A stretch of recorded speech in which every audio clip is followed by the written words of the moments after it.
Morning students. पिछली बार हिंदी के class में हमने पाठ 1 में डायरी लेखन के बारे में बात की थी। साथ ही में इसके स्वाध्याय के प्रश्नों के बारे में भी बात की थी। तो आज के क्लास में हम हमारे दूसरे पाठ की शुरुआत करेंगे, जिसका शीर्षक है कच्छ की सैर। तो ये जो हमारा पाठ है वो एक यात्रा वृत्त है, यानी एक यात्रा का वर्णन है। इस पाठ का प्रकार आपको पाठ शुरू होने से पहले जो 2 चित्र दिए गए हैं उसके ऊपर आपको नजर आएगा। साथ ही में आपको क्रमणिका में भी इसका प्रकार दिखाई देगा। तो आप इस पाठ का प्रकार भी अच्छे से याद रखिएगा।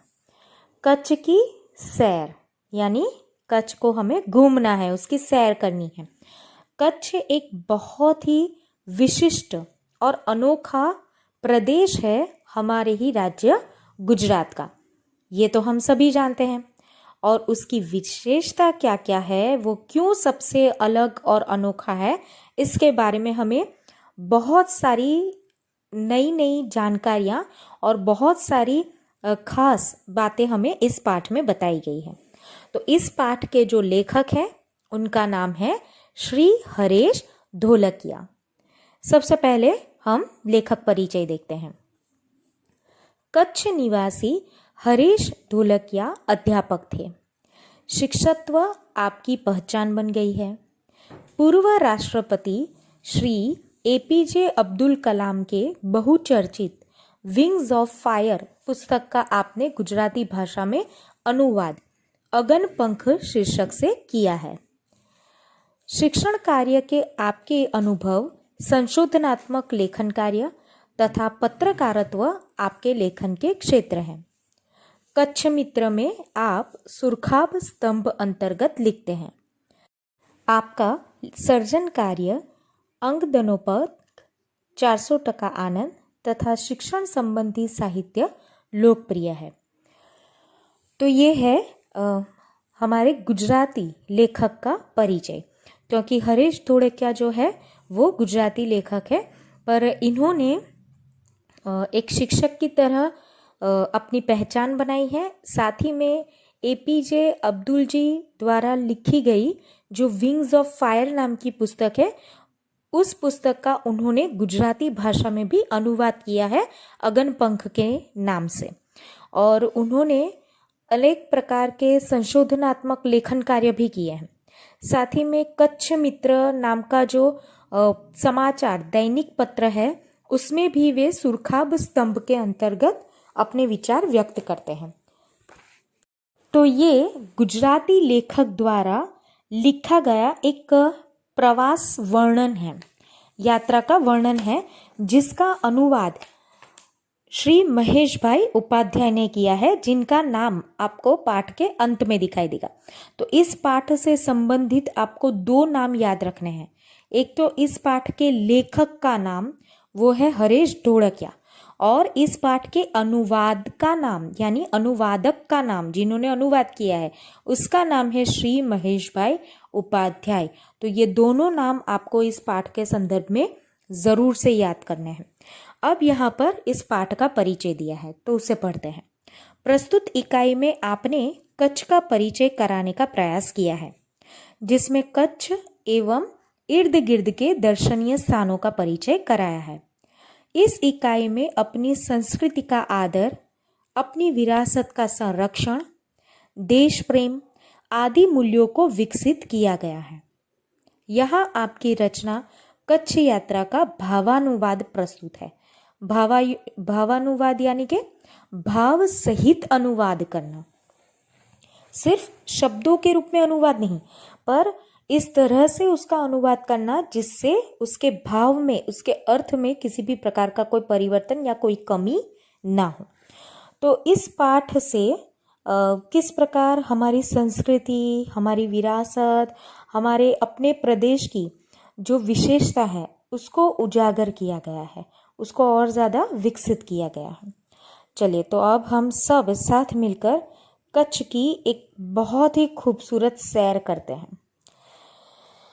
विशाल भारत में अनेक दर्शनीय प्रांत हैं।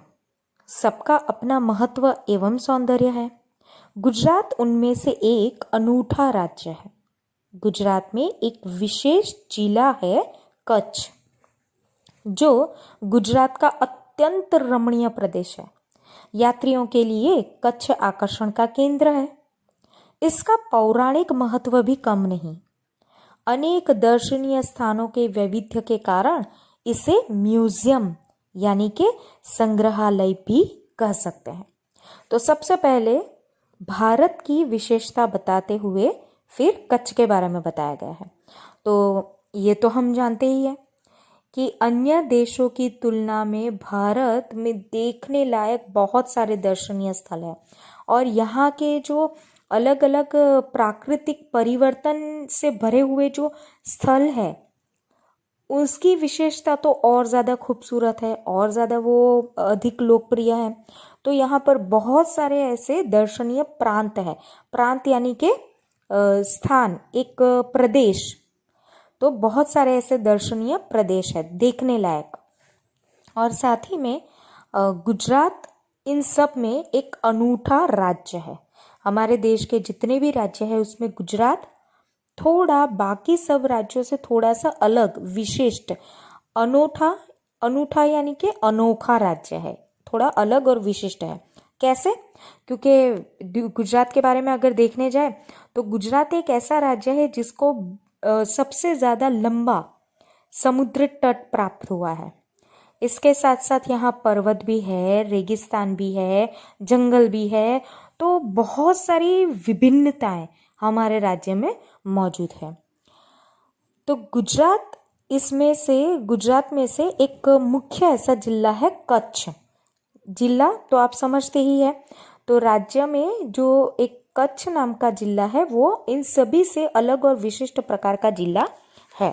कैसे? तो इसके लिए हमें आगे उसके बारे में विस्तार पूर्वक बताया गया है और इसकी विशेषता है जो है इसी के कारण ये यात्रियों के लिए, विदेशी यात्रियों के लिए भी बहुत ज़्यादा लोकप्रिय और आकर्षण का केंद्र है। और यहाँ पर कई प्रकार की विविधताएं हैं, इसीलिए इसको संग्रहालय भी हम कह सकते हैं। अब इस पाठ में बहुत सारी ऐसी अलग अलग जानकारियां हैं जिसे आपको पाठ पढ़ते वक्त ही पेंसिल से रेखांकित करते जाना है, अंडरलाइन करते जाना है। ऐसे कुछ खास शब्द होंगे उसके भी मैं अर्थ आपको बताते जाऊंगी, क्योंकि इस पाठ के अभ्यास और स्वाध्याय में प्रश्न बहुत कम हैं जो इस पाठ से संबंधित हो।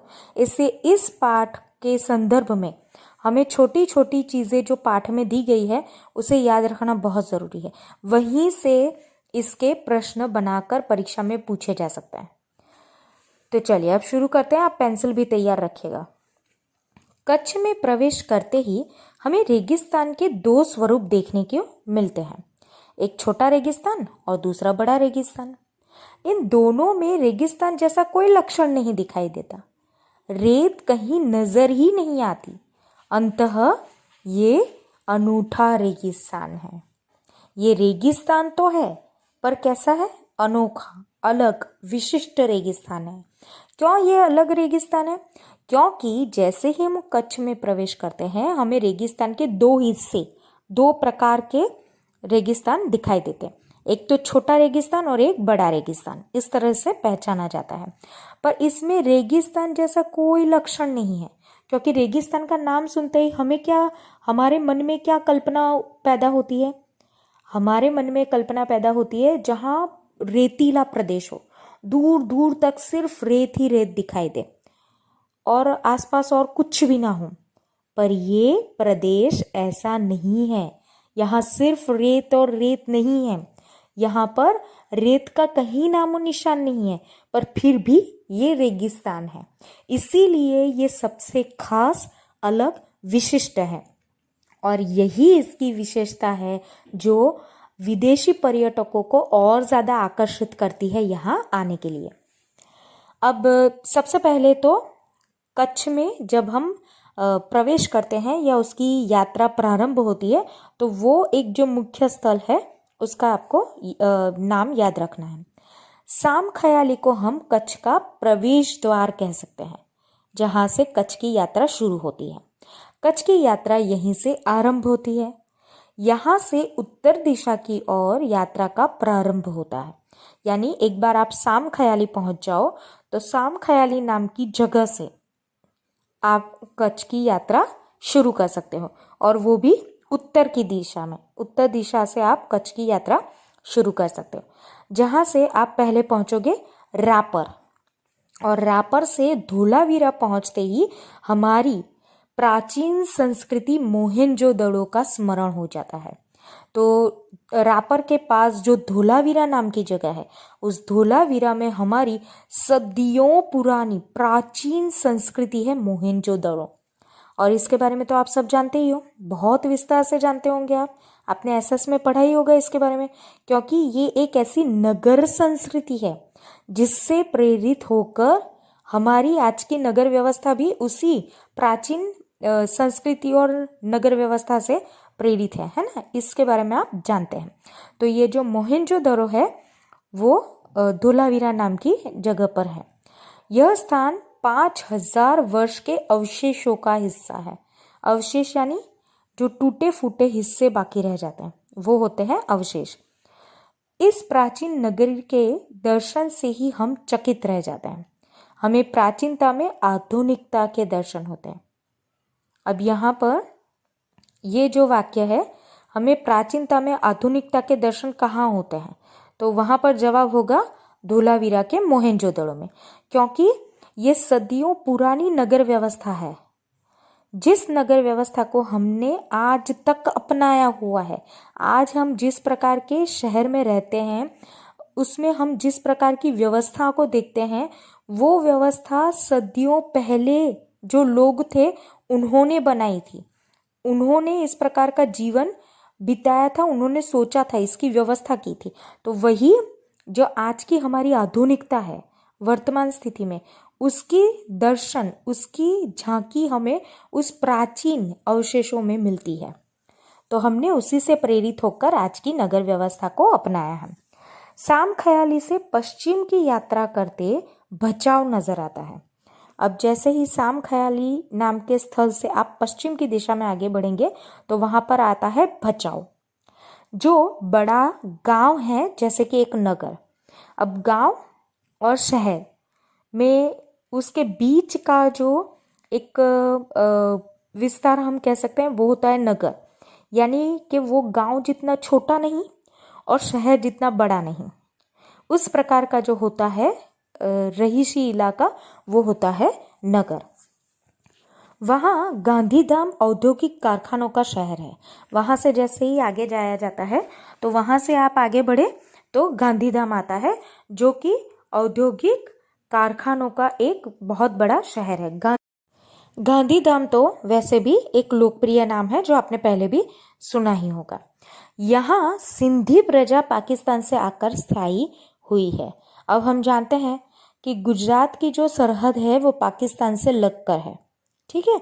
तो जब हमारा देश स्वतंत्र हुआ और उसके थोड़े समय बाद जब पाकिस्तान एक अलग देश के रूप में हम दोनों में, भारत में और पाकिस्तान में जब बंटवारा हो गया और दोनों देश अलग हो गए, तो उस समय हम जानते हैं इतिहास में, आपने भी ये बात पढ़ी है कि बहुत सारे लोग पाकिस्तान से भारत में आए, भारत से पाकिस्तान में गए, तो सब अपने अपने तरीके से अपने अपने गांव में या अपने परिवार के पास लौटे। तो उस समय पाकिस्तान से सिंधी प्रजा जो है वो यहाँ गुजरात में आकर बस गई, हमेशा के लिए स्थायी हो गई, यानी यहीं पर आकर वो हमेशा के लिए बस गई। और ये जो सिंधी प्रजा है वो गांधीधाम में बहुत ज़्यादा उनकी संख्या पाई जाती है। गांधीधाम आदिपुर तथा गोपालपुरी उद्योगों के कारण विकसित हुए दिखाई देते हैं।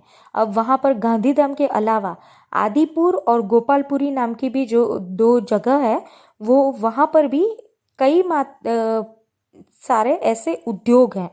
तो ज़्यादातर वहाँ पर उद्योगों के कारण ये तीन जो शहर है या तीन जो जगह है वो ज़्यादा विकसित हुई है, उनका ज़्यादा विकास हुआ है, क्योंकि उद्योगों के कारण वहाँ लोगों की संख्या बढ़ी है और धीरे धीरे लोग जो रहने आए हैं उनकी ज़रूरतों को ध्यान में रखते हुए धीरे धीरे उस जगह का विकास हुआ है। आदिपुर में गांधी स्मृति का स्थान तथा पास ही कंडला बंदरगाह का बड़ा महत्व है। तो आदिपुर में तो गांधी स्मृति का एक जो स्थान है वो विशेष महत्व रखता है। हम जानते हैं गांधी जी हमारे राज्य के ही है, इससे उनसे जुड़ी हुई जो भी बातें हैं या उनसे जुड़ी हुई जो भी यादें हैं वो सभी स्थान हमारे लिए बेहद ही ऐतिहासिक स्थान है। इसलिए यहाँ पर जो गांधी स्मृति नाम का जो स्थान है वो बड़ा महत्वपूर्ण है। और साथ ही में गांधी धाम से नज़दीक में कंडला बंदरगाह है। तो बंदरगाह यानी कि पोर्ट, तो आप सभी जानते हैं कि बंदरगाह तो हमारे लिए महत्वपूर्ण है ही, क्योंकि वहीं से विदेश के साथ हमारा व्यापार होता है। तो इसलिए जो कंडला का जो बंदरगाह है वो बड़ा ही महत्व का स्थान है वहाँ पर। और बंदरगाह होने की वजह से ही वो जगह, कंडला नाम की जो जगह है, जो शहर है, वो और ज़्यादा विकसित हुआ है, क्योंकि वहाँ पर वो पूरा उद्योग चलता है, पूरा व्यापार चलता है। कंडला का विकास वहाँ की प्रजा के लिए महत्वपूर्ण है। तो कंडला जो बंदरगाह है उसी के कारण वहाँ पर रहने वाली जो प्रजा है, जो लोग हैं, उनका विकास उसी के आधार पर हुआ है, उसी के कारण वो विकसित हुए हैं। अब इससे आगे और क्या क्या वर्णन दिया गया है इसके बारे में हम अगले ऑडियो में बात करेंगे।